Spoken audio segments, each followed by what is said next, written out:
belajar, mari kita berdoa terlebih dahulu. Berdoa dimulai.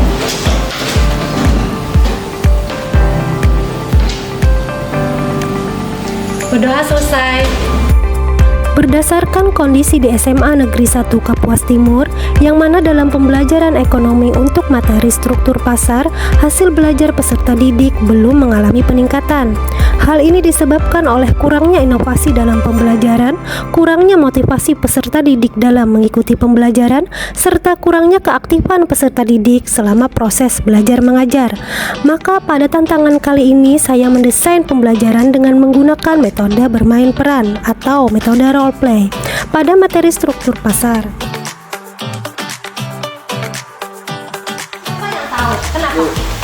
Karena distribusinya tidak merata. Betul sekali, Adli. Tepuk tangan untuk Adli. Kita sekarang masuk ke materi kita tentang pasar.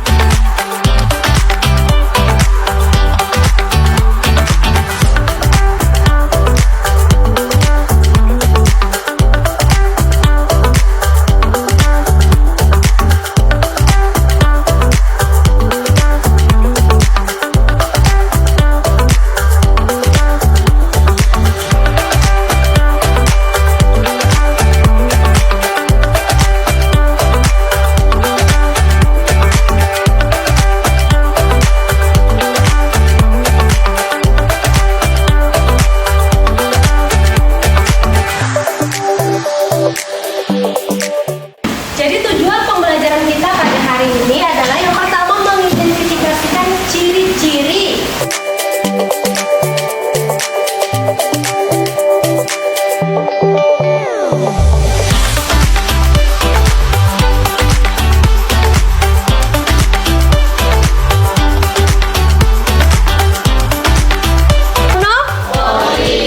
Monopoli, pernah main monopoli? Monopoli itu kalau di pasar disebut pasar monopoli ketika penjual itu menguasai pasar. Dalam kegiatan pembelajaran menggunakan metode role play, peserta didik dibagi menjadi 5 kelompok yang terdiri dari pasar persaingan sempurna dan pasar persaingan tidak sempurna.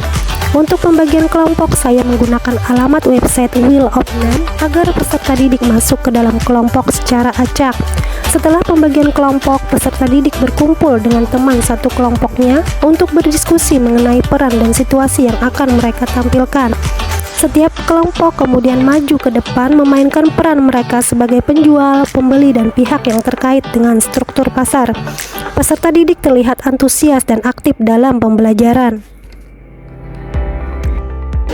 Pak, kok cuma PLN aja sih yang jual listrik? Kalau ada perusahaan lain kan mungkin bisa pilih yang lebih murah. Jadi begini Bu, sistem kelistrikan di Indonesia itu diawasi oleh pemerintah supaya tetap stabil dan Beli Telkomsel aja, Telkomsel mempunyai bonus kuota malam loh. Beli XL aja karena XL mempunyai sinyal yang luas di Indonesia.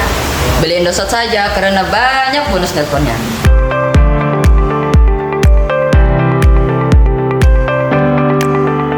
inilah kopi kami memiliki aroma yang khas. Hasil refleksi menunjukkan peserta didik mampu memahami tentang struktur pasar.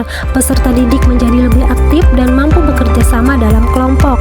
Berdasarkan penelitian kali ini dapat disimpulkan bahwa dengan menggunakan metode role play, peserta didik menjadi lebih memahami tentang konsep struktur pasar. Pembelajaran lebih berpusat pada peserta didik dan hasil belajar peserta didik menjadi lebih meningkat. Untuk mengakhiri pembelajaran pada hari ini, marilah kita berdoa.